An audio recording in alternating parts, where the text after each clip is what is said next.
अस्सलाम वालेकुम फ्रेंड्स, पाक ईगल ग्रुप में आपको खुशामदीद कहते हैं, वेलकम कहते हैं। दोस्तों, आज इस वीडियो में हम डिस्कस करने वाले हैं what is the sixth habit of highly effective people. दुनिया के पूरे असर लोगों की जो छठी बड़ी आदत है वो कौन सी है। छठी बड़ी आदत कहती है कि बी साइनर्जाइज। साइनर्जिस्टिक कम्युनिकेशन या साइनर्जी इन क्लास या साइनर्जी इन बिजनेस, इसके क्या इफ़ेक्ट्स हैं और इसका एंड रिजल्ट क्या है, वो आज हम इस वीडियो में डिस्कस करेंगे। तो सबसे पहले हम इसको डिस्कस करते हैं, इसकी डेफिनेशन क्या है और इसका मीनिंग क्या है। तो synergy is the combination of cooperation, team work and collection of skills. कि आप इसमें सिनर्जी में, टीम वर्क में जितने भी बंदे होते हैं वो अपनी स्किल्स को कलेक्ट करते हैं, वो अपना अपना कंट्रीब्यूशन करते हैं और एक बड़ा प्रोजेक्ट या एक बड़ा जो काम है वो सर अंजाम दिया जाता है इस सिनर्जी के प्रोसेस के तहत।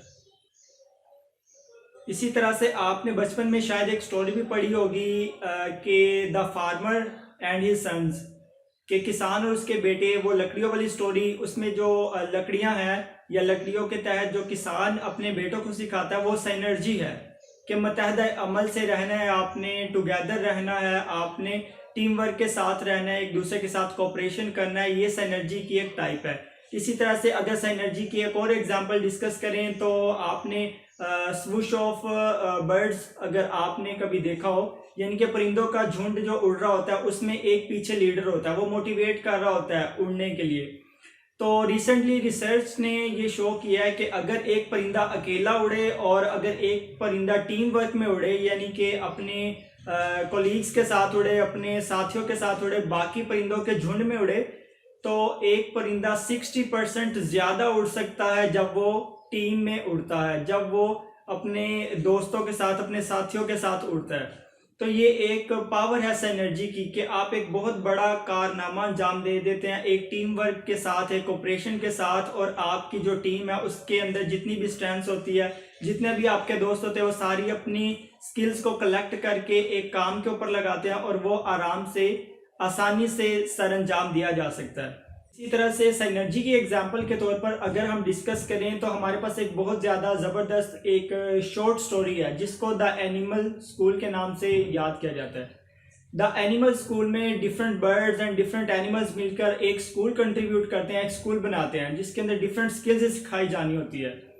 उसके अंदर जो स्क्विरल है उसकी क्लाइंबिंग की बहुत ज़्यादा पावर होती है, वो चढ़ने में बहुत ज़्यादा महारत रखता है, तो उसको एज अ टीचर पॉइंट कर दिया जाता है कि आपने तमाम एनिमल्स को और तमाम बर्ड्स को चढ़ना सिखाना है, दरख्त के ऊपर किस तरह चढ़ना है। ऑन द अदर हैंड, इसी तरह से अगर ईगल को देखा जाए तो वो बहुत ऊंची प्रवास कर सकता है, तो उसको बतौर टीचर रखा जाता है कि आपने उड़ना सिखाना है। इसी तरह से डक की स्विमिंग की पावर्स होती है, स्विमिंग में उसको स्ट्रेंथ्स हासिल होती हैं, तो वो उसकी स्ट्रेंथ्स को मद्देनजर रखते हुए उसको एज अ टीचर अपॉइंट किया जाता है कि आपने तमाम एनिमल्स एंड बर्ड्स को आपने सिखाना है किस तरह स्विमिंग करनी है। तो अब क्लासेस स्टार्ट हो जाती है, तो जो स्क्विरल है, स्क्विरल की वीकनेसेस ये होती है कि वो उड़ नहीं सकता।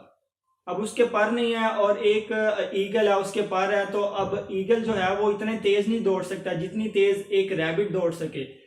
तो एंड रिजल्ट ये होता है कि at the final day of anniversary या at the final day of result ये नतीजा अखज किया जा सकता है कि 97% of the students were failed, कि 97% जो एनिमल्स और बर्ड्स थे वो फेल हो गए due to lack of cooperation, due to lack of synergy. क्यों? उन्होंने एक दूसरे की पावर्स के ऊपर डिपेंडेंट नहीं हुए और उन्होंने सिनर्जी और टीम वर्क को साथ लेके नहीं चला। इसी तरह से जब 97% ऑफ द स्टूडेंट्स फेल हो गए तो एंड पे उन्होंने रियलाइज किया कि जो उनकी ओरिजिनल पावर थी, जस्ट लाइक रैबिट एक अच्छा रनर था, तो एंड पे उसने रियलाइज किया कि अब वो उसकी रनिंग में वो पावर नहीं रही, या ईगल जो एक अच्छा प्रवास करने वाला परिंदा था, अब उसने रियलाइज किया कि वो एक अच्छी उड़ान नहीं भर सकता। तो एंड रिजल्ट इसका ये निकला कि हम टीम वर्क से एक दूसरे के ऊपर डिपेंडेंट है और हमें एक दूसरे की जो स्किल्स है उनको यूज करना चाहिए, उनसे फायदा उठाना चाहिए और अपनी स्किल्स लोगों के लिए मुख्तस करने चाहिए जिनको उन स्किल्स की नीड है। इसी तरह से अगर आप अपने जहन में लाएं द माइक्रोसॉफ्ट कंपनी के फाउंडर बिल गेट्स को, तो वो एक दुनिया का बहुत ज़्यादा रिच बंदा है और उसकी रिचनेस की बेसिकली वजह यह है कि उसने साइनर्जी से और टीम वर्क से और कोऑपरेशन से अपनी कंपनी को आगे बढ़ाया है।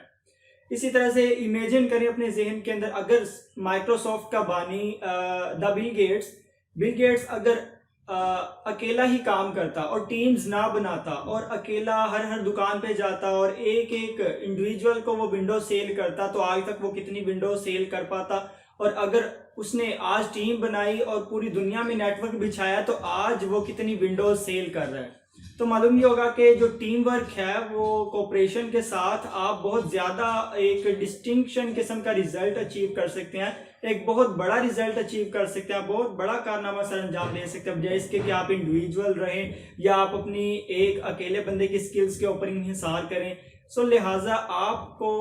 टीम्स बनानी चाहिए और टीम वर्क के तहत बड़े प्रोजेक्ट आराम से इजीली उनको डिफेंड किया जा सकता है, उनको इजीली वोर डाउन किया जा सकता है, इजीली गेन किया जा सकता है और इजीली उन्हें अचीव किया जा सकता है।